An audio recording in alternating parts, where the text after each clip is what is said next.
প্রতিটা ম্যাচ, প্রতিটা মুহূর্ত, জয়ের উল্লাস, হারের নীরবতা, মাঠের খেলা, টেবিলের খেলা, আবেগ, অ্যাকশন আর বিশ্লেষণ। খেলা যেমন, খবরটাও ঠিক তেমন। গরমাগরম ওয়েলকাম টু স্টার প্লে। সাথে আছি আমি ডায়না জারিন। শুরুতেই শিরোনাম। বিসিবিতে হাত দিতে পারবে না সরকার, নির্বাচিত বোর্ড ভাঙার কোনো এখতিয়ার নেই নির্বাচিত সরকারের, বললেন পরিচালক নাজমুল।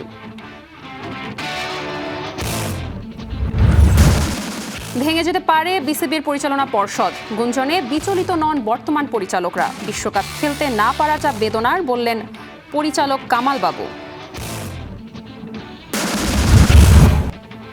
সত্যি কি দেশে ফিরছেন সাকিব? ফারুকের দাবি শুরু হয়েছে প্রক্রিয়া, তবে আমজাদ বলছেন সিদ্ধান্ত একান্তই সরকারের। সিঙ্গাপুর ম্যাচে হামজাকে দলে পেতে আশাবাদী হাভিয়ার কাবরেরা, বাফুফে চাইলে চুক্তি বাড়াতে আগ্রহী এই স্প্যানিশ কোচ। অস্ট্রেলিয়া পৌঁছে স্বল্প বিশ্রাম নিয়েই মাঠের অনুশীলনে বাংলাদেশের মেয়েরা, কন্ডিশনের সঙ্গে মানিয়ে নেওয়াটাই আসল চ্যালেঞ্জ।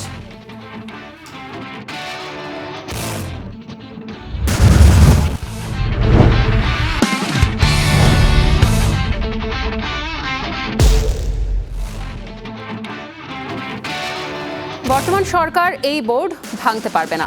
গঠনতন্ত্র মেনে নির্বাচনের মাধ্যমে বিসিবির বর্তমান পরিচালনা পর্ষদ গঠিত হয়েছে, যেমনটা নির্বাচনের মাধ্যমে সরকার গঠন করেছে বিএনপি। এমনটাই মনে করেন পরিচালক এম নাজমুল ইসলাম। হ্যাপেনিং সংকট উত্তরণে সহায়তা চাইলেন নতুন যুব ও ক্রীড়া প্রতিমন্ত্রীর কাছে। বলছেন দ্রুতই দেশে ফিরবেন সভাপতি আমিনুল ইসলাম বুলবুল। সপ্তাহ পেরিয়েছে সরকার বদলের, তবে এখনো প্রাণ ফেরেনি বিসিবিতে। পরিচালকদের মধ্যেও অনিশ্চয়তা, কি হচ্ছে কি হবে, স্থিরতা ফিরবে কবে। নতুন মন্ত্রিসভার শপথের পর থেকে বিসিবির অধিকাংশ পরিচালকের মুখে তালা, যেন পরিস্থিতি পর্যবেক্ষণেই ব্যস্ত সবাই। অবশেষে পাওয়া গেল ফাইন্যান্স কমিটির চেয়ারম্যানকে। জানতে চাওয়া তারই কাছে এখন কিভাবে চলছে বোর্ডটা স্বাভাবিকভাবেই চলছে। আমি কোনো ধরনের পরিবর্তন দেখিনি। বোর্ডটার যেই আমরা নির্বাচনের আগেও যেভাবে চলেছি, এখনও আমরা সেভাবেই চলছি। যেহেতু ক্রিকেট বোর্ডটা একটা নির্বাচিত বোর্ডের যেই নিয়ম অনুযায়ী ক্রিকেট বোর্ড চলার কথা সেভাবেই চলছে, এবং সরকারও যেটা আসছে, নতুন সরকার, তারাও একজন নির্বাচিত সরকার, তারাও তাদের নিয়ম অনুযায়ী চলবে। তো আমরা আশা করি সব কিছুই ঠিকভাবেই এখনও চলছে, ভবিষ্যতেও চলবে। নতুন যুব ও ক্রীড়া প্রতিমন্ত্রীর সঙ্গে বৈঠক করার কথা ছিল বিসিবির পরিচালনা পর্ষদের, কিন্তু খবর পিছিয়েছে সেই সভা। আমিনুল হকের কাছেও বোর্ড পরিচালকদের চাওয়া স্পষ্ট। গুমোট আবহাওয়া তো আমাদের, তো আমি শুধু আমাদের জন্য বলছি না, আমি মনে করি সরকারও মনে করেন যে এই বোর্ডটা বা ক্রীড়াঙ্গনের প্রত্যেকটা প্রতিষ্ঠান যাতে সুষ্ঠু সুন্দরভাবে পরিচালিত হয়। তো সেই পরিচালনার উদ্দেশ্যে আমাদের যেমন প্রত্যাশা, আমার বিশ্বাস সরকারেরও একইভাবে প্রত্যাশা যে সেটা আমরা ওইভাবে যাতে পরিচালনা করতে পারি। এবং আমি আশা করি এবং আমার বিশ্বাস সরকার আমাদেরকে ওইভাবে সহায়তা করবেন। তবে বিতর্ক কমছে না বিসিবির সভাপতি আমিনুল ইসলাম বুলবুলকে ঘিরে। নানা ইস্যুতে তার একক সিদ্ধান্ত নিয়ে হয়েছে নেতিবাচক সমালোচনা। এমনকি নির্বাচনের পরপরই দেশ ছাড়ার ঘটনাকে ঘিরে দুয়ে চার মেলাচ্ছেন অনেকেই। এই ইস্যুতে কি বলছেন বিসিবি পরিচালকরা, কিংবা কবেই ফিরবেন আমিনুল ইসলাম বুলবুল? প্রায় 3 মাস হয়ে গেছে ওনার পরিবারের সাথে ওনার দেখা হয় না। উনি বারবার করে এর আগেও বেশ কয়েকবার উনি যাবেন ঠিক করেছেন, কিন্তু বিভিন্ন কারণবশত উনি যেতে পারেননি। এবার রোজার অনেক আগে থেকেই উনি ঠিক করে রেখেছেন যে উনি রোজার মাসটা উনি নিজের পরিবারের সাথে কাটাবেন, এবং আমাদেরকে এটুকু বলেছেন যে সম্ভব হলে উনি ঈদ করে আসবেন। তো এটা নিয়ে হয়তো আমরা যারা ভিতরে আছি আমরা জানি, হয়তো আমাদের মিডিয়া বা তারা হয়তো এত ডিটেলে জানতো না বলে এটা নিয়ে হয়তো ধোঁয়াশা একটা তৈরি হয়েছে। সংকট নিরসনে পাকিস্তান সিরিজের আগেই হতে পারে বিসিবির বিশেষ সভা, তবে নিশ্চিতরূপে তার আগেই হয়তো ঠিক হয়ে যাবে অনেকেরই গতিপথ। মাহবুব রিমন, স্টার নিউজ, ঢাকা। নতুন সরকারের অধীনে ক্রিকেট বোর্ড ভেঙে যাবে এমন গুঞ্জনে মোটেও চিন্তিত নন পরিচালকরা। এমনটাই জানিয়েছেন বিসিবি পরিচালক মোকসেদুল কামাল বাবু। সেই সাথে পরিস্থিতির কারণে বিশ্বকাপে যেতে না পারলেও বিষয়টি সবার জন্য কষ্টের বলে জানিয়েছেন এই পরিচালক। কথিত আছে সরকার বদলালে বোর্ড বদলায়। গুঞ্জন আছে আমিনুল ইসলামের এই ক্রিকেট বোর্ডও বেশি দিন টিকবে না। এমন প্রশ্নে ক্রীড়া প্রতিমন্ত্রীর উদাহরণ টানলেন বিসিবি পরিচালক মোকসেদুল কামাল বাবু। বিসিবির স্বায়ত্তশাসিত প্রতিষ্ঠান, সেই সাথে বোর্ড পরিচালকরা ইনসিকিউরিটি ফিল করছে না বলেও জানিয়েছেন তিনি। আমার কাছে মনে হয় না, যেমন আমি নিজেই কোনো ইনসিকিউরিটি ফিল করছি না। আমি আমার যে কাজ আমি সেটা করছি, বা অন্যদের ক্ষেত্রে আমি তাই মনে করি আর কি। কারণ এখানে তো ইনসিকিউরিটি ফিল করার তেমন কোনো কারণ আছে এটা আমি মনে করি না। কারণ যারা যতদিন থাকবে তারা প্রত্যেকেই বাংলাদেশ ক্রিকেট এবং ক্রিকেটারদের জন্য কাজ করাই বিসিবির কাজ। আমার কাছে মনে হয় যে এই বিষয়ে আমাদের মাননীয় প্রতিমন্ত্রী প্রথম সাক্ষাৎকারে আপনাদের সাথে যে কথা বলেছেন উনি সেখানে বলে দিয়েছেন, এবং আমার কাছে মনে হয় যে উনি খুব যৌক্তিকভাবে বলেছেন যে এটা একটা প্রতিষ্ঠান, এটা একটা কাঠামো আছে, আইনগত ভিত্তি আছে, যা কিছু হয় সেটা তার ভিত্তিতেই হবে। এবং আমার কাছে মনে হয় যে উনি প্রথম দিনই গাইডলাইন দিয়ে দিয়েছেন। বিশ্বকাপ খেলতে না পারা শুধু ক্রিকেটারদের জন্য না, সবার জন্যই কষ্টকর বলে জানিয়েছেন এই বোর্ড পরিচালক। সেই সময় সিকিউরিটি ইস্যু নিয়ে যে কনসার্ন ছিল, তখন কিন্তু আমার কাছে মনে হচ্ছে সমস্ত মাধ্যমেই সবাই কিন্তু আমরা মোটামুটি একমত ছিলাম যে হ্যাঁ, আমাদের যেহেতু সিকিউরিটি কনসার্ন ছিল, বাট আমরা কখনোই কিন্তু খেলার বিরুদ্ধে ছিলাম না। আমরা চেয়েছিলাম যে আমাদের ভেন্যুগুলোকে পরিবর্তন করা হোক, বা আমরা চেয়েছিলাম যে আমাদেরকে আরও কীভাবে সিকিউরিটি শিওর করে আমাদের খেলাটাকে নিশ্চিত করা যায়। আর আপনি যে রেফারেন্সটা দিলেন, আমাদের কোচের যে রেফারেন্সটা দিলেন, সেই মিটিং আসলে আমি যেহেতু ছিলাম না, সুতরাং এটা আমি বলতে পারছি না যে আসলে সেই মিটিংয়ে কী হয়েছে। ক্রীড়া প্রতিমন্ত্রীর সাথে বিসিবির বৈঠকের পর পরিষ্কার হয়ে যেতে পারে বিসিবির ভবিষ্যৎ। একই সাথে নারী ক্রিকেটে অবদান রাখার কথা বলেছেন রাজশাহী ওয়ারিয়র্সের সফল team manager. Cricket women team নিয়ে আমাদের প্ল্যানিং রয়েছে, এবং যদি বিপিএল হয় তাহলে আমরা এটা নিয়ে কাজ করব। ইভেন আমরা বিপিএল যদি নাও হয়, হ্যাঁ, তবু আমাদের প্ল্যান রয়েছে যে আমরা বাংলাদেশের মেয়েদের ক্রিকেট নিয়ে আমরা কাজ করব। আমাদের Mamunur Rashid, star news, Dhaka. Cricket সবার কবে দেশে ফিরবেন সাকিব, এই প্রশ্ন এখন টক অফ দ্য টাউন। বিসিবির সহসভাপতি ফারুক আহমেদ জানালেন, সাকিবের দেশে ফেরার সম্ভাবনা বেড়েছে। এরই মধ্যে তাকে ফেরানোর প্রক্রিয়াও শুরু করেছে বোর্ড। তবে বিসিবির মিডিয়া কমিটির চেয়ারম্যান আমজাদ হোসেন বললেন, সাকিবকে ফেরানোর প্রক্রিয়া এখন সরকারের হাতে।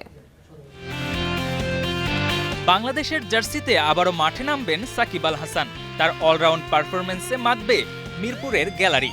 দেশের ক্রিকেটের পোস্টার বয় সাকিব নিজের শেষ ইচ্ছাটা পূরণ করেই বিদায় বলবেন ক্রিকেটকে। সাকিবের পাশাপাশি এই প্রত্যাশা এখন দেশের কোটি ক্রিকেট প্রেমীর। জাতীয় নির্বাচনের আগে পরে সাকিবকে ফেরাতে উদ্যোগ নেওয়ার কথা জানিয়েছে বিএনপি সরকারও। এখন প্রশ্ন, তাকে দেশে ফেরানোর প্রক্রিয়া এগোলো কতদূর? বিসিবির সহসভাপতি ফারুক আহমেদ অবশ্য বলছেন, সাকিবের দেশে ফেরার সম্ভাবনার কথা। অবশ্যই একটা সম্ভাবনা আছে।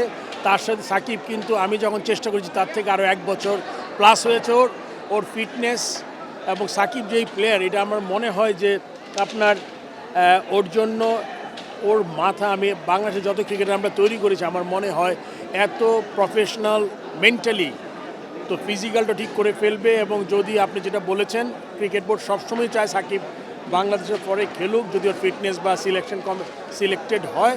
আমার মনে হয় সাকিবের এই জিনিসটা জারি আছে এবং অনেক দূর এগিয়ে গেছে। আমার মনে হয় এটা আপনারা খুব শীঘ্রই একটা হয়তো সংবাদ পাবেন। বিসিবি চাইলেও সাকিবের আইনি জটিলতা কাটাতে শেষ পর্যন্ত হস্তক্ষেপ করতে হবে সরকারকেই। সেটা সরকার দেখবে, সাকিবের মামলার বিষয়গুলো সরকার দেখবে, ওখানে আপনার যোগাযোগ করা হচ্ছে। আমরা যেটা বলেছিলাম যে আমরা সাকিব আল হাসানকে দলে চাই, দলে আমাদের সাকিব আল হাসানের প্রয়োজনীয়তা অনুভব করছি। এ ব্যাপারে সাকিব আল হাসানকে যদি আমরা দলে ফেরাতে চাই, আমাদের কি করণীয় বিসিবির পক্ষ থেকে? সম্প্রতি যুব ও ক্রীড়া প্রতিমন্ত্রীকে নিয়ে বিসিবি পরিচালক আসিফ আকবরের মন্তব্যের জেরে সরগরম ছিল ক্রিকেট পাড়া। সাবেক পরিচালক ফাহিম সিনহা বলছেন, এসব ক্ষেত্রে আরও সতর্ক থাকা উচিত। বিসিবির মতো একটা মানে অর্গানাইজেশনের আপনার একটা মিনিমাম স্ট্যান্ডার্ড আছে। কথা মানে বলে মানে বের হয়ে গেলে তো বের হয়ে গেল। আসলে স্পেশালি আপনার আমাদের ক্রীড়া প্রতিমন্ত্রীকে নিয়ে এই ধরনের মন্তব্য অবশ্যই অপ্রত্যাশিত। আমরা রিকোয়েস্ট করব, আগেও বিভিন্ন আমাদের গ্রুপের মধ্যেই বিভিন্ন লোকজন বলেছে, মানে অনেক ধরনের বেফাঁস মন্তব্য আমরা বিসিবি ডাইরেক্টরদের থেকে দেখেছি। এগুলো থেকে তারা বিরত থাকুক, এই অনুরোধ জানাবো আর কি তাদের। ক্রীড়া সাংবাদিকদের সংগঠন বিএসপি এর ইফতার মাহফিলে এসে এসব কথা বলেছেন বিসিবি পরিচালক ও সংগঠকরা। KM Sony, Star News. রাজা আসে রাজা যায়। টি-20 বিশ্বকাপে বোলিংয়ের রাজা সাকিব আল হাসানকে যেন নিজের রাজত্ব থেকে সরানোই যাচ্ছে না। বাংলাদেশের এই স্পিনারের ঝুলিতে এখনও আছে 50টা উইকেট, যা টি-20 বিশ্বকাপ ইতিহাসে সর্বোচ্চ। শেষ পর্যন্ত কেউ কি ছুঁতে পারবে সাকিবের এই অনবদ্য রেকর্ড? রাজার মাথায় রাজার মুকুট। টি-20 বিশ্বকাপে আবারও শিরোপা ধরে রাখার পথে সাকিব আল হাসান। না, সাকিবের নেতৃত্বে কিংবা বাংলাদেশের আর কারো নেতৃত্বে কখনোই বিশ্বকাপ জেতেনি টাইগাররা। তবে বাংলাদেশের এই স্পিনারের ঝুলিতে এখনও আছে 50 উইকেট, যা টি-20 বিশ্বকাপ ইতিহাসে সর্বোচ্চ। বোলারদের জন্য এই রেকর্ড ছোঁয়াই যখন কঠিন হয়ে দাঁড়িয়েছে, সাকিবের জন্য এটা তো দারুণ পারফরমেন্সেরই শিরোপা বটে।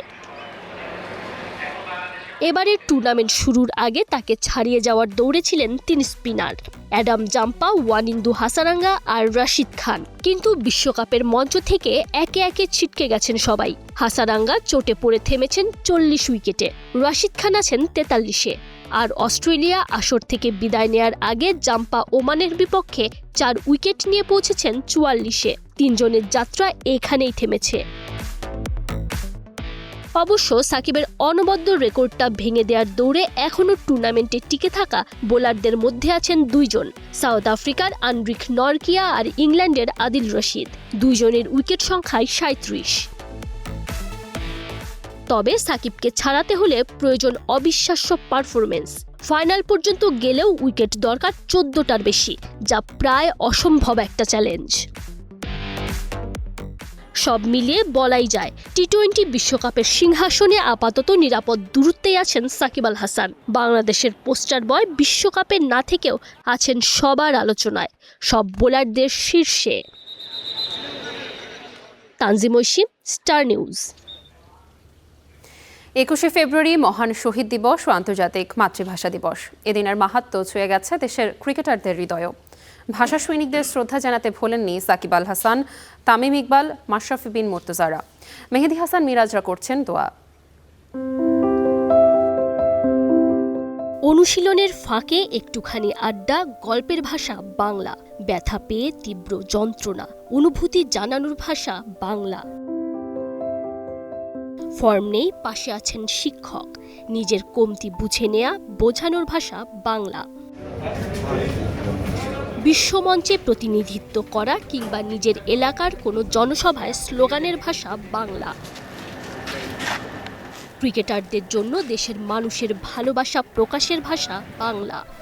বাংলায় আমার জীবনানন্দ, বাংলা প্রাণের সুর।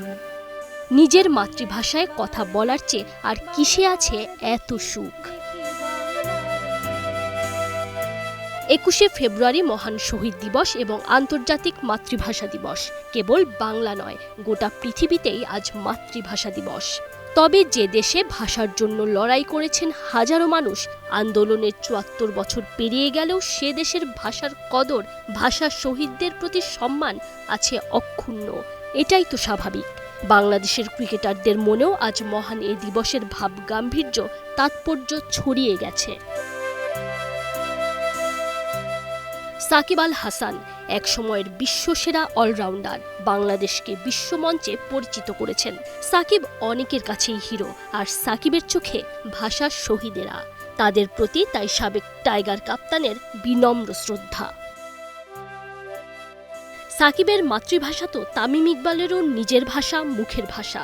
ভাষা শহীদদের শ্রদ্ধা জানাতে সোশ্যাল মিডিয়ায় দুজনের মনের ভাবও একইভাবে শ্রদ্ধা জ্ঞাপন করেছেন ক্যাপ্টেন ফ্যান্টাস্টিক মাশরাফি বিন মুর্তজা।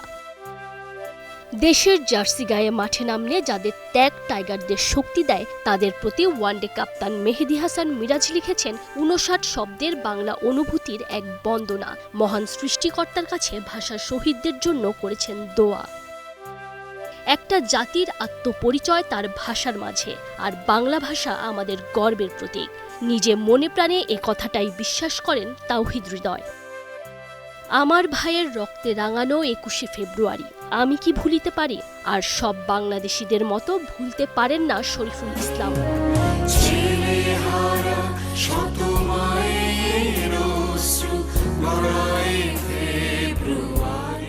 আমি কি ভুলিতে পারি?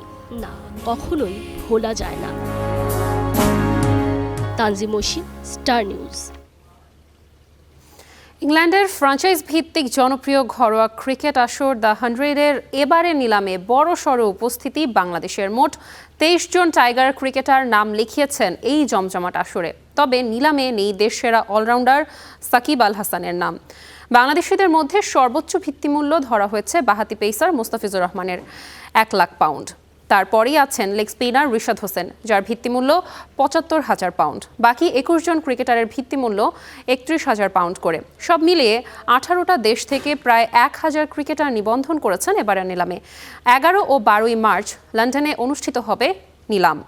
2021 সালে শুরু হওয়া এই টুর্নামেন্টে এখনও কোনো বাংলাদেশি ক্রিকেটারের অভিষেক হয়নি। আগামী 21 জুলাই পর্দা উঠবে টুর্নামেন্টটির। এখন অপেক্ষা নিলামের হাতুড়ি পড়ার পর কোনো বাংলাদেশি ক্রিকেটার জায়গা করে নিতে পারেন কিনা ইংল্যান্ডের এই আকর্ষণীয় টুর্নামেন্টে।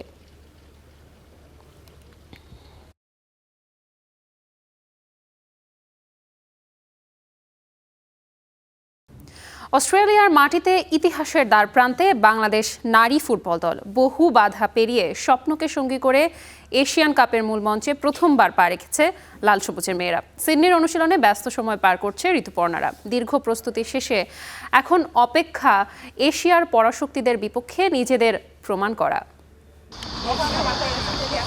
প্রথমবারের মতো নারী এশিয়ান কাপের উজ্জ্বল আলোয় পা রাখছে বাংলাদেশের মেয়েরা। অস্ট্রেলিয়ার মাটিতে সিডনির ওয়েস্টার্ন স্টেডিয়ামে প্রথম অনুশীলন শেষ করে তাদের চোখে জ্বলছে স্বপ্নের আগুন, বুকে ধুকপুক করছে অদম্য সাহস। তহুরা খাতুন, ঋতুপর্ণা চাকমা, মারিয়া মান্ডা, এই লাল সবুজের যোদ্ধারা আজ শুধু খেলতে যায়নি, তারা বাংলাদেশের নারী ফুটবলের গল্পকে নতুন উচ্চতায় তুলে ধরতে যাচ্ছে। এটা ফুটবলের আবেগ, বাংলাদেশের গর্ব।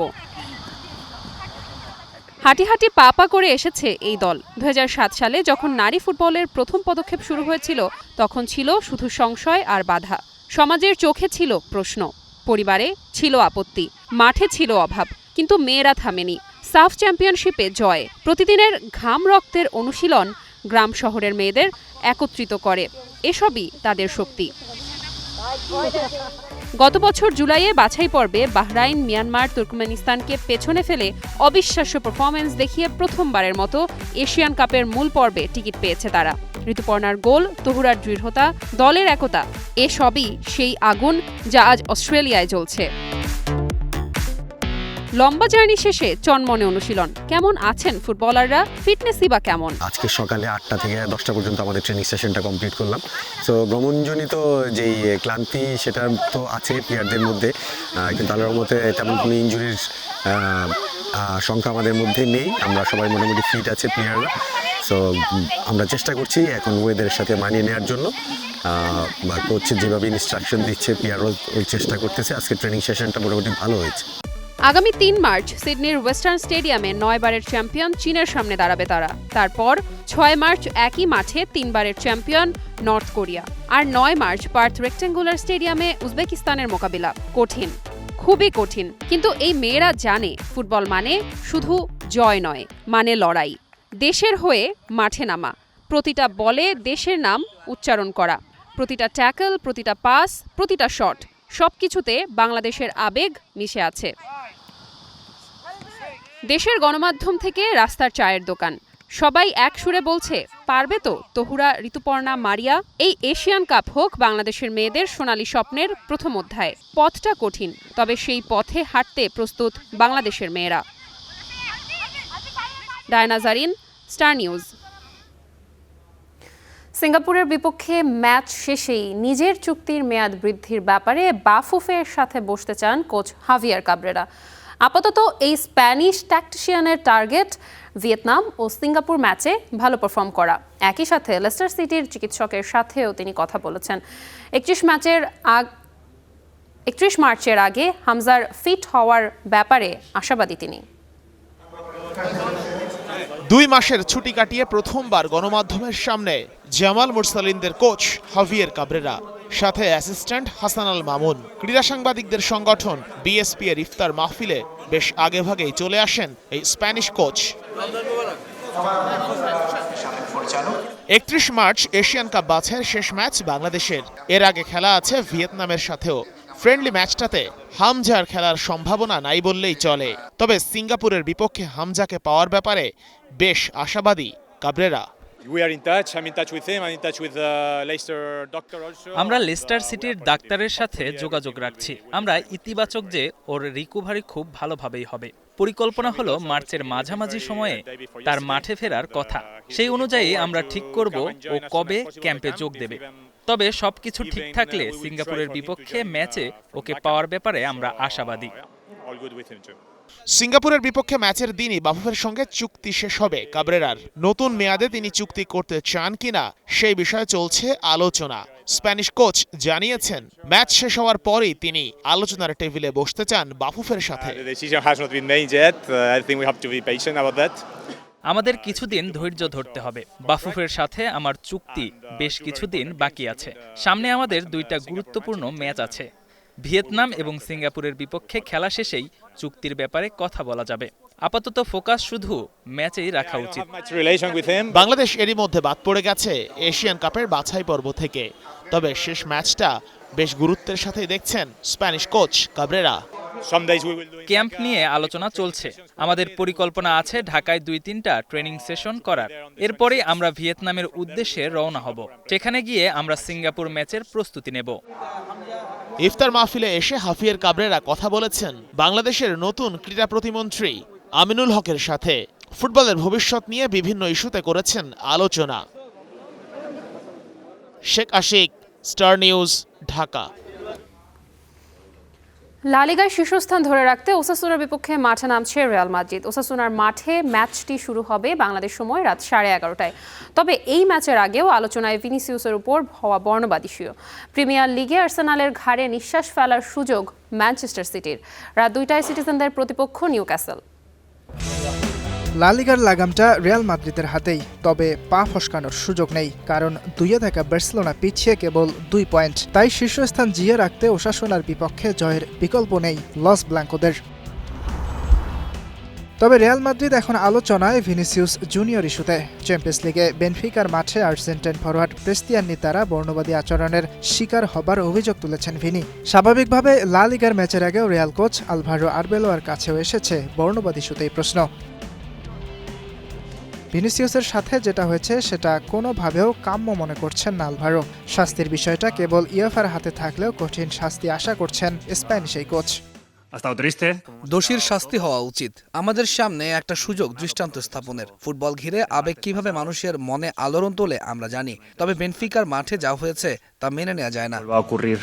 ভিনিসিয়াসের উদযাপন নিয়ে প্রশ্ন তুলেছিলেন বেনফিকার কোচ জোসে মরিনিও। তার মতে ভিনির ওপর বারবার বর্ণবাদী আক্রমণ হবার পেছনে প্রভাব রয়েছে উদযাপনের। পর্তুগিজ কোচের এমন মন্তব্য নিয়ে করা সমালোচনা করেছেন অনেকেই। বায়ার্ন কোচ ভিনসেন্ট কোম্পানি রীতিমতো ধুয়ে দিয়েছেন মরিনিওকে। ভিনির উদযাপনে কোনো সমস্যা দেখেন না আরবেলোয়াও। এক দুর্দান্ত গোল করে ভিনি যেভাবে উদযাপন করেছেন, এরকম উদযাপন আমরা শতবার দেখেছি। ভুক্তভোগীকে আমরা উস্কানিদাতা হিসেবে আখ্যায়িত করতে পারি না। বর্ণবাদী আচরণকে ন্যায্যতা দেওয়ার মতো এমন কিছুই ভিনি করেনি। ইংলিশ প্রিমিয়ার লিগে আবারও পুরনো ছন্দ। বছর জুড়ে টেবিলের টপে থাকা আর্সেনাল সংখ্যায় শীর্ষস্থান হারিয়ে ফেলার। তবে গানারদের সাহায্য করতে পারে নিউক্যাসল ইউনাইটেড। রাতে ম্যানচেস্টার সিটির ম্যাচ নিউক্যাসলের বিপক্ষে। এই ম্যাচ জিতলে আর্সেনালের চেয়ে মাত্র 2 পয়েন্ট পিছিয়ে থাকবে পেপ গুর্দিওয়ালার দল। ইয়াসির আরাফাত সবুজ, স্টার নিউজ। ফুটবলে বর্ণবাদ আচরণ বন্ধে নতুন আইন চালু করতে যাচ্ছে ফিফা। এরপর থেকে মুখ ঢেকে কোনো ফুটবলার যদি অপরাধ করে তবে ছাড় দেবে না ফিফা। তাদের বিরুদ্ধে কেমন ব্যবস্থা নেওয়া হবে সে সিদ্ধান্ত নেবে ফিফার প্লেয়ার্স ভয়েস কমিটি। সম্প্রতি ভিনির সাথে বর্ণবাদী আচরণ করা ফুটবলার ক্রিস্টিয়ানির নামেই নামকরণ করা হবে এই আইন। বিশ্ব ফুটবলের আলোকিত মঞ্চে আবারও অন্ধকার ছায়া। চ্যাম্পিয়ন্স লিগের নকআউট প্লে অফে বর্ণবাদী আচরণের শিকার ব্রাজিলিয়ান ফরওয়ার্ড ভিনিসিয়াস জুনিয়র। বেনফিকার তরুণ উইঙ্গার জিয়ানলুকা প্রেস্তিয়ানের বিরুদ্ধে অভিযোগ, কালো চামড়ার জন্য ছুড়ে দেওয়া সেই বিষাক্ত তীর মাঙ্কি। এই নিয়ে জল ঘোলা কম হয়নি। ভিনিসিয়াস নিজেই ইনস্টাগ্রামে লিখেছেন, রেসিস্টরা সবার আগে কাপুরুষ। সেই একটা লাইনই যেন পুরো যুদ্ধের কথা বলে। আর এই ঘটনা ঘিরে বিশ্ব ফুটবল ফের উত্তাল, কারণ এটা শুধু একটা ঘটনা নয়, এটা ভিনিসিয়াসের দীর্ঘ যুদ্ধের নতুন অধ্যায়। লা লিগা অনুসারে 2021 সালের অক্টোবর থেকে এখন পর্যন্ত তার বিরুদ্ধে 26টিরও বেশি বর্ণবিদ্বেষী ঘটনা ঘটেছে। স্পেনের 10টি স্টেডিয়ামেই তাকে বানর বলে চিৎকার করা হয়েছে। ব্রাজিলে তার নামে আইন পাশ হয়েছে, খেলায় বর্ণবাদের বিরুদ্ধে কঠোর শাস্তি, কিন্তু মাঠে সেই বিষ এখনো ছড়ায়। এবারে বর্ণবাদের বিরুদ্ধে নতুন আইন করতে যাচ্ছে ফিফা। স্কাই নিউজ জানিয়েছে, ফিফার এই নতুন আইনের নামই হয়ে গেছে প্রেস্তিয়ানি আইন। কারণটা সহজ কিন্তু ভয়ঙ্কর।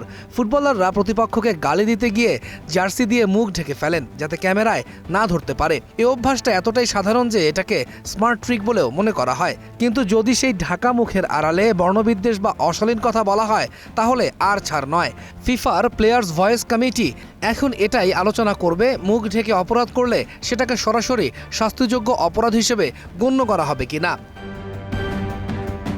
ফিফা সভাপতি জিয়ানি ইনফান্তিনো স্পষ্ট করে বলেছেন, খেলা ও সমাজে বর্ণবিদ্বেষের কোনো স্থান নেই, আর এর বিরুদ্ধে কঠোর পদক্ষেপও নেওয়া হবে। ভিনিসিয়াসের বিরুদ্ধে বর্ণবিদ্বেষী মন্তব্যের ঘটনায় দুঃখ প্রকাশ করেছেন ফিফা সভাপতি। এই ঘটনা শুধু একটা ম্যাচের নয়, এটা ফুটবলের আত্মার লড়াই। ভিনিসিয়াসের মতো তারকা যখন বারবার শিকার হন একই বিষের, তখন পুরো খেলাটাই প্রশ্নের মুখে পড়ে। কিন্তু এবার হয়তো পরিবর্তন আসছে। প্রেস্তিয়ানি আইন যদি বাস্তব হয় তাহলে আর কোনো খেলোয়াড় মুখ ঢেকে কাপুরুষের মতো বিষ ছুটতে পারবে না। ক্যামেরা না ধরলেও নিয়ম ঠিকই ধরবে। তৌহিদুল ইসলাম, স্টার নিউজ। দর্শক, খেলাও থামবে না খবরও, কিন্তু সময় বলছে আজকে এখন থামতে হবে আমাদের। আমরা ফিরবো আগামীকাল আবারও ঠিক রাত 10টায়। Stay with Star play.